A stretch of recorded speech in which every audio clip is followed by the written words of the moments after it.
Steve said confidently. "I built that house, so it belongs to me. Now you have to leave, even though we're splitting up." "I don't think you can manage on your part-time pay." Steve chuckled as he showed her the divorce papers. "My name's Katie. I'm 33 years old. Recently, I got a job working part-time at a nearby supermarket. I married Steve 3 years ago after we met at work and both quit at the same time. I wanted to keep working after we got married, but he wanted me to stay home. So I became a full-time housewife, even though I really miss working. But I kept feeling like I wanted to work outside the house more and more. After a lot of talking, I finally got a part-time job. We want kids, but we haven't been able to have any yet.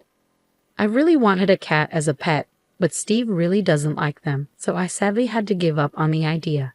Steve used to want me to stay home all the time, but he got mad when I started working part-time and started complaining about everything I did. You went to work again today, huh? Lately, it seems like the house is getting messier. Are the clothes all wrinkled in the laundry? You're not keeping up with the housework," Steve criticized. That wasn't true.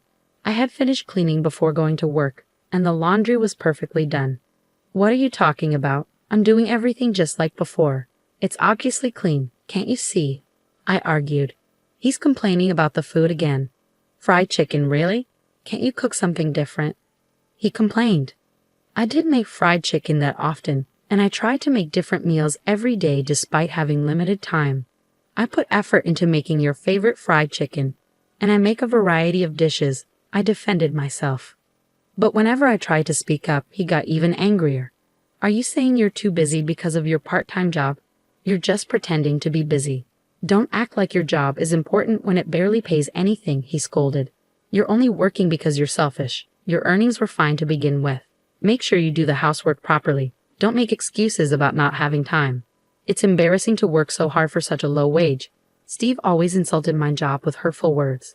He used to say he wanted me to be a housewife so people wouldn't think we were struggling financially. But he constantly belittled my part-time job, bragging about how he made enough money that we didn't need to worry about expenses. Being constantly insulted for my work with such cruel words was unbearable.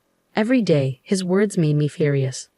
One day, we decided to go visit Steve's parents' house, where we hadn't been in a while. Even though I had been annoyed with Steve for a long time, I was glad to get out of the house for a change. I didn't know what would happen when we got to his parents' house. After driving for a few hours, we got to Steve's parents' house. His mom, who lived alone, welcomed us with a smile. After dinner, which she cooked, Steve went out to play slot machines. While washing dishes with my mother-in-law, her mood changed. She wasn't as calm as before, and her face looked serious. As I made coffee, wondering what was wrong, we sat on the sofa, and she started talking. "Katie, according to Steve, you're working part-time. Why do you need to work when he has a good job? Also, he says you're not keeping up with the housework because you're too busy with your job," she said. I was taken aback by her sudden words. "No, that's not true. I'm handling everything just fine," I responded.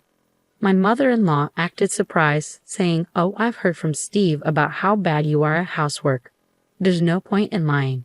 He's been dealing with this alone. He's exhausted from work, and it's sad that he has to come home to a messy house. You're not cooking proper meals, are you? Quit that part-time job. Your workplace won't miss you. They can find someone else. Your job is to take care of the house, okay? Focus on the house and support Steve properly from now on. Don't embarrass yourself as Steve's wife." My mother-in-law has traditional beliefs, thinking a wife should stay home. She got married right after school and never worked, always being a full-time housewife. Steve also grew up believing that's how a wife should be. That's why they both don't like the idea of me working outside. But my mother-in-law's words were too harsh. She not only dismissed my job. Those hurtful words really got to me. I was putting in so much effort at my part-time job, and everyone there was supportive and kind. It was a positive atmosphere, and I felt appreciated and relied upon. It broke my heart to hear myself talked about like I was useless, especially when my mother-in-law didn't even know anything about my job. And finding out that Steve had been saying bad things about me behind my back, despite me taking care of our home, was a shock. I was actually working harder than ever to make sure everything was in order, even with my part-time job. I knew Steve's job was tough, so I was doing my best to help out. But hearing him and his mother gossiping about me on the phone was hard to swallow. I didn't want to believe it. After hearing such awful things, I felt really down for a few days. But then, I remembered my father's face. Since my mother passed away, he'd been living alone in our family home. He lived a bit far from me, and I hadn't visited him recently because I'd been busy. I needed to hear his voice, so I called him. Usually he picks up right away, but that day, it rang for a long time. Just as I started to worry, he finally answered. "Katie, it's been a while. Are you well?" Hearing my father's calm voice, I felt a wave of relief, and tears began to flow. "What happened?" "It took you a long time to pick up the phone. If you're busy, I can call back later," I said. "No, I'm sorry. I recently fell down the stairs and hurt my back. I can't move around much now, but don't worry about me. I'll be okay soon. By the way, what's going on? Is everything okay?" he replied. I was really surprised. My dad, who used to be so active, had fallen down the stairs and hurt his back. "No, I'm okay. Just make sure you take care of yourself and get better soon. I'll come to visit you soon, so wait for me," I assured him. "Yeah, I'm okay," he said. But then I thought, he's already considered elderly and injuries might take longer to heal. I had always been reassured by his energy, but suddenly I felt worried. If he keeps using the stairs every day, he might slip again. Plus, the stairs in our old family home are a bit steep, and there are tall steps in the entrance and bathroom. I became really worried about my dad living there and taking care of his back. What if something bad happens and he gets seriously hurt? I couldn't just ignore it. I always thought it would be nice to live closer to him, but now I knew I had to act fast. I decided to build a safer, easier-to-use home for my dad nearby. I had some money from managing apartments that my grandfather left me. Originally, it was meant for my dad, but he put it in my name just in case. He told me to keep it quiet from my husband. I had saved all the rent money until now. I wanted to use that money to build a new house for my dad. I felt really happy thinking about giving him such a great gift, especially since I hadn't been able to do much to help him before. Building the house would cost a lot of money, and I couldn't just keep it a secret. I needed to talk to Steve about it. I was nervous he might not agree and might get upset, but instead he said, "I understand. It makes sense to get him a new house, especially considering his age. If you think you can handle it, go for it. Just don't expect me to help if things get tough." He insulted me again, which made me angry, but arguing would only make things worse. So I decided not to argue back this time. It made things simpler for me. I immediately started looking for a good contractor and began the process of building the new house. But it seemed like Steve wasn't happy with the idea of me actually going through with it. He didn't say anything, so I tried not to pay too much attention to it, but he usually wasn't the type to keep quiet. One day, I was shocked when I went to the bank to take out money for groceries. $3,000 was missing from our living expenses, all taken out at once. I couldn't remember spending such a big amount of money. There was only one person who could have done this. It was hard to believe that Steve would take the money without asking, but it was clear that the money was gone. That night, I confronted him. When I went to the bank today, I saw that $3,000 was taken out from our living expenses. "Do you know anything about this?" I asked. Steve arrogantly replied, "I gave it to my mother. You said you were going to build a house, so you must have been saving up somewhere, right? $3,000 isn't a big deal." I couldn't believe what I was hearing. "Why did you give her money? Your mother isn't exactly struggling, is she? And that's our living expenses. It's not fair to give away such a big amount without even talking to me about it," I argued. He snapped back. "What do you know about my mother? She said she needed help. What's wrong with a son helping his mother? Plus, that money was earned by me. How I use it is none of your business. If it bothers you, try earning as much as I do with your part-time job. You can't say anything now, can you? Don't ever complain about what I do again." After shouting at me, he stormed out of the room. I always believed Steve wouldn't betray me, even with his harsh words. It would have been better if he had talked to me about it. Maybe there could have been a better way to help his mother without causing this argument. Did he think I'd say no, or did he not trust me? Instead of our marriage making us closer, it felt like we were growing apart. Steve didn't see anything wrong with using the money without asking. The next day, he acted like nothing happened and went to work after breakfast. I didn't say more because I didn't want another fight, but I couldn't shake this uneasy feeling. Meanwhile, the new house was finally done. Despite the business, the construction company was really helpful and I managed to build a beautiful house. I asked my dad to pack some of his things, but I didn't want him to strain himself, so I hired movers to handle it all for him. With just 2 weeks left until moving day, I was filled with joy thinking about how I could do something special for my dad in the house I had built. On the day we planned to help my dad unpack in the new house, along with Steve, I tried to talk about the arrangements, but then Steve said something shocking. "Hey, that house isn't for your dad. It's going to be for my mom. I have the right to decide who lives in the house I helped build, so it's going to be my mom," he said firmly. I couldn't believe what I was hearing. In a panic, I replied, "I built that house. It's for my dad. There's no way you, with your part-time job, could have built it. It's my money that paid for it, so don't act so entitled." It seems like he genuinely believed that it was his money that built the house.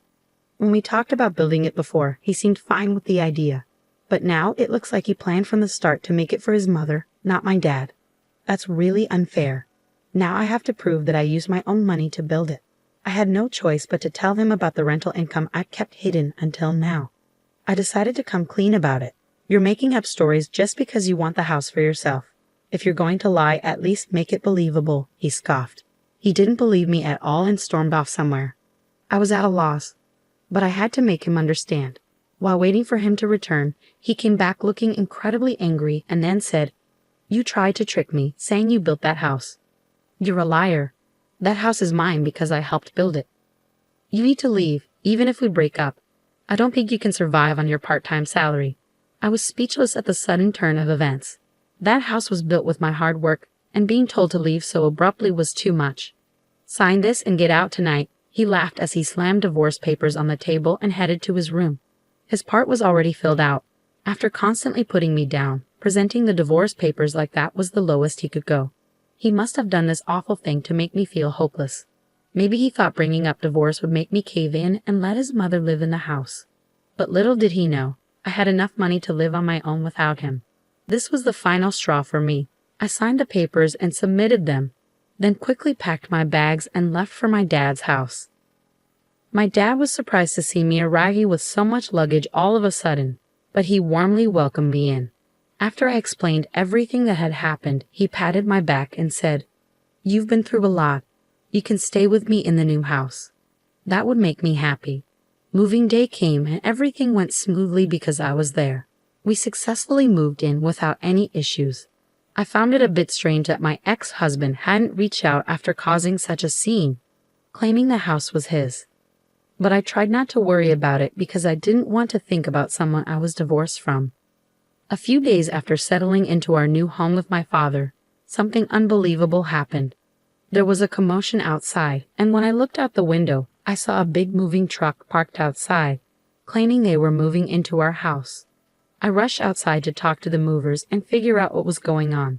It turned out that the customer was actually my ex-husband, and he was planning to move in with his mother. They wanted to forcefully take over the house where my father and I were already living. Since we were divorced, he was basically a stranger to me now, and it would be a big problem if they just showed up like that. I felt a chilling kind of fear about my ex-husband's aggressive intentions. I explained the situation to the confused movers and asked them to stop their work. Then I talked to my father and quickly called the police. When I told the police what was happening, they confirmed that the house was my property. Since my ex-husband and I were divorced, he had no right to live there, and entering against my will could be considered trespassing. Soon, my ex-husband and his mother arrived. When they saw the police, they started to panic. It finally dawned on him that I was the one who built the house. But with his mother freaking out beside him and the police bombarding him with questions, he lost his cool and yelled, "What's going on? Why can't I live in this house?" Looking at him, I realized I was done dealing with such a person. But to protect my father and myself, I handed over the final piece of evidence to the police. Although the situation calmed down thanks to their intervention, I later heard that my ex-husband faced serious consequences. He was so serious about living in the house that he canceled his apartment lease and even sold his mother's house, leaving him with no place to go. With a breach of contract fee demanded by the movers and a truckload of belongings, he found himself stranded on the street with his mother. The final piece of evidence I gave to the police was footage of the verbal abuse, essentially domestic violence, that my ex-husband subjected me to. Unable to endure his abusive language any longer, I had installed surveillance cameras to record everything. The footage showed me diligently doing housework while he constantly spewed unreasonable abuse. Using this evidence, I managed to further corner him. I hired a lawyer and sued him, eventually extracting a settlement. The expenses from the moving chaos and the settlement depleted the money he got from selling his mother's house and his own savings. Now he and his mother are reportedly living in a rundown apartment. Word of this spread quickly at his workplace. Realizing there was something wrong with his character, his colleagues distanced themselves, and now he is isolated and frowned upon by everyone at the company. As for me, I finally got to adopt a cat. My father's back has completely healed, and we're discussing taking a trip with the cat. I also used the settlement money to open a shop dealing with cat goods. It was challenging at first, and there were failures, but gradually customers increased and the business is thriving. Every day is peaceful and truly enjoyable. I never thought that the action I took for my father's sake would lead to my own happiness. I truly feel that it was the right decision. Recently, there has been a happy development. A man who always comes to my shop and chats pleasantly has been particularly kind to both people and cats. We've made plans to go for a drive together. I'm going to live my life freely and enjoyably. I'm excited about the new happiness that's about to begin.